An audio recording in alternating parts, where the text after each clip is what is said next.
Hello again, boys and girls. This is video number 2. And in this video, we're going to take a closer look at exactly what you need to do when you're gisting. To start, we must make sure that we preview the text by looking at the italics, title, and the illustrations. In this particular passage, there are no italics, so we're not going to focus on that as much today. But when we do come across the italics in a passage, we will make sure that we go over it. That way you have a better understanding of what exactly it is and what information it tells us. So today, we're just going to take a closer look and identify the title and look for any illustrations that might be on the passage. We need to make sure that we highlight the important information. That way we have a better understanding of what exactly is going on in the text. We need to circle the title and think, does this title give me any clues as to what I'm going to be reading about? We need to circle the pictures, and sometimes we can write a caption that explains what we see in the image, especially if we see that the characters are doing something specific in the picture. It helps us if we write out exactly what we see. That way, we can connect it directly to the passage.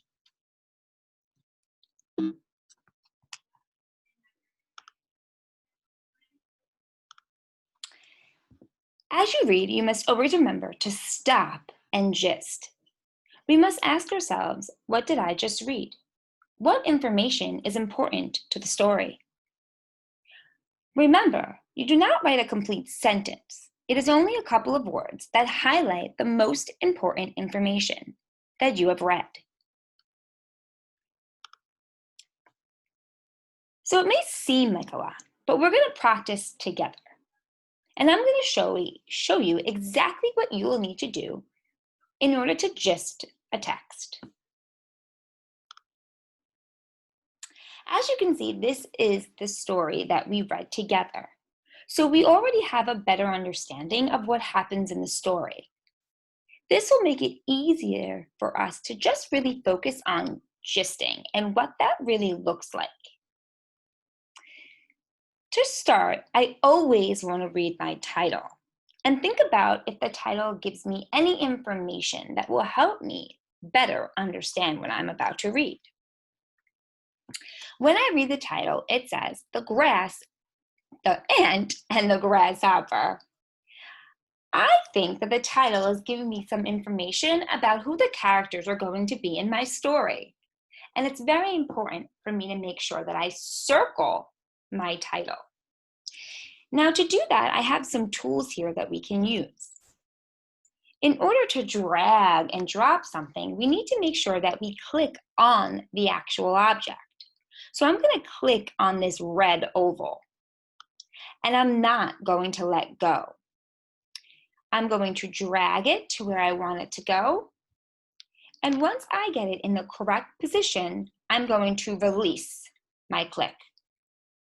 It will stay exactly where you put it.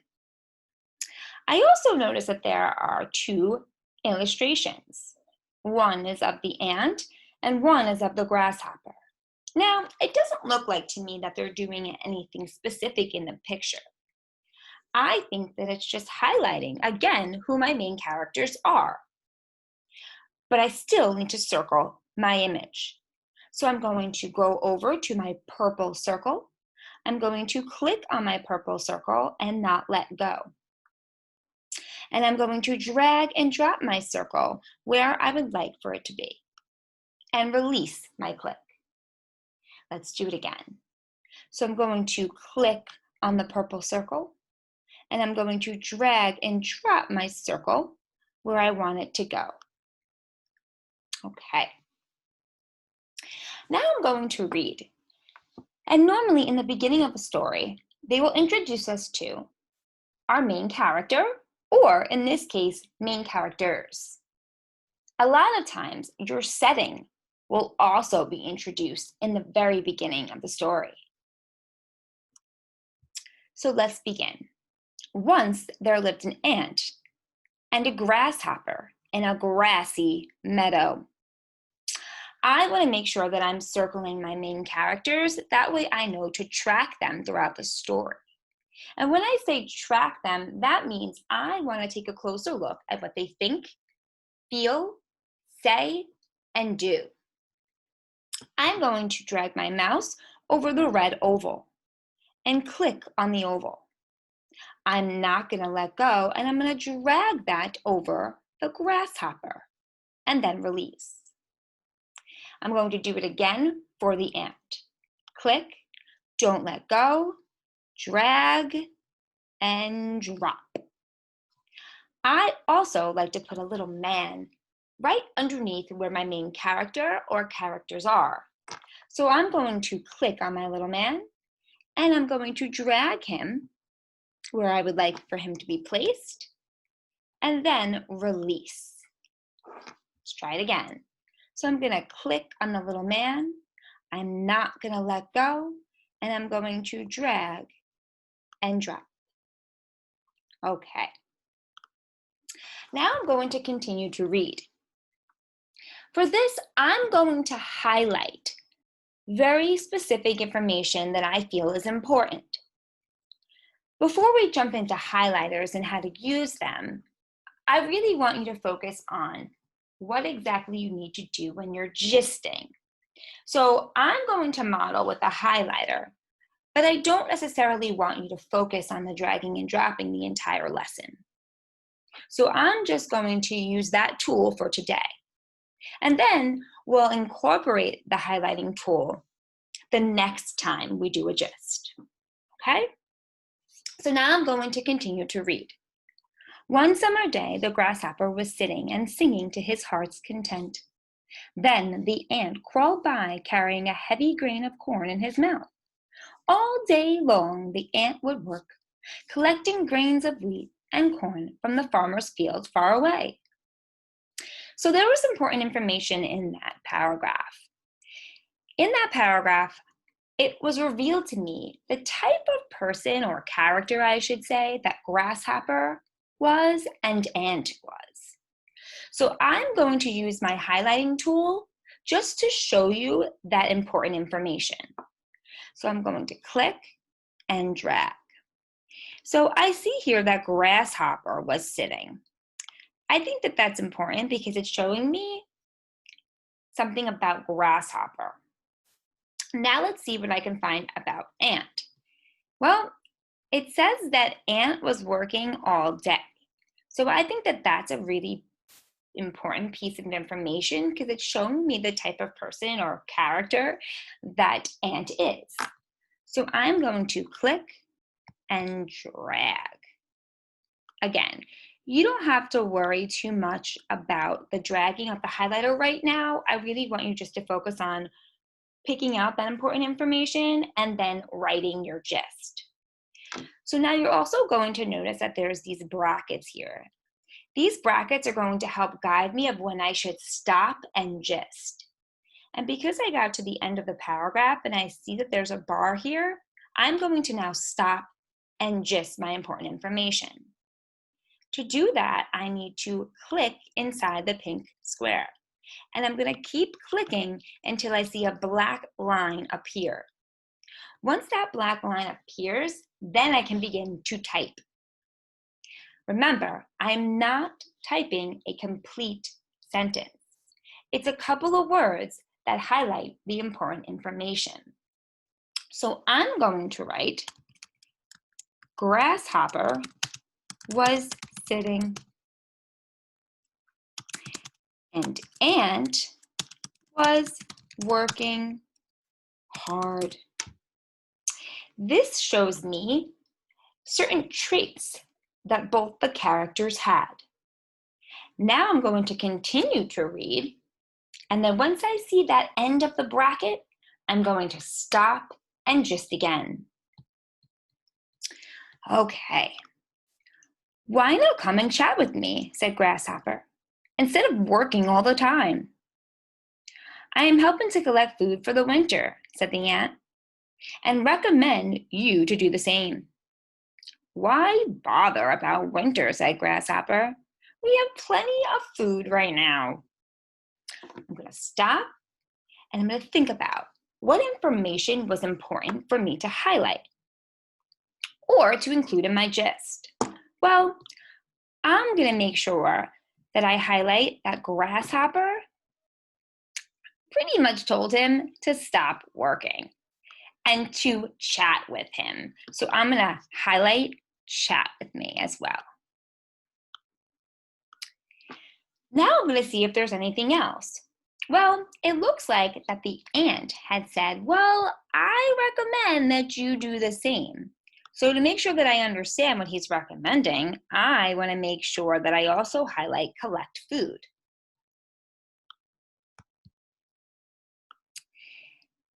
These are both important pieces of information because, again, it's highlighting something important about each of our characters.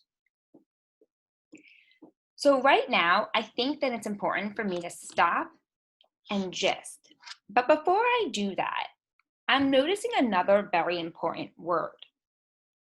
And I want to give you a moment to think to see if you can figure out what that word may be. So take a moment and see if you notice a change in maybe the setting that might come, or maybe there's a different character that might come. Really take a closer look at why ant is collecting food. Okay, so if you said winter, you are correct. I'm noticing that there's going to be a change soon, and that change is going to be winter.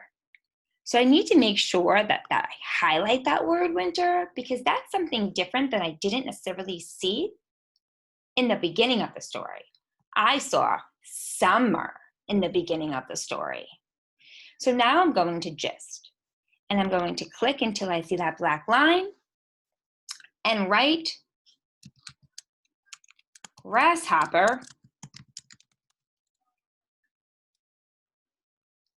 did not want to work. Ant was working because winter was coming. So this might be a little bit longer than the one above, but that's only because there are multiple pieces of information. And instead of putting the periods there, what I could do is just separate my details by either clicking enter or return. If that makes it easier for you, you could do that as well. Now that I'm done gisting on this page, we're going to move forward. But now I actually want you to try to gist the rest of the story independently. Now remember, you're not going to necessarily have to use the highlighting tool today because I want to give you a moment to really practice gisting. But it is important that you still highlight that important information as you read, which you can always do in your head and think, what is important? What did I just read? Remember, when you get to this bracket here at the end of it, that's when you stop and you click in your box until you see that black line appear. And that's when you're able to type. Okay? So just think about that for a moment. And then what you're going to do is just really practicing moving these different tools. This is just a book review of the book that we read in class together, just because I want you to get a better feel for what it's like to click and drag. Don't worry too much about this. Again, it's just an extra practice. Okay? I know you're going to do great, so good luck.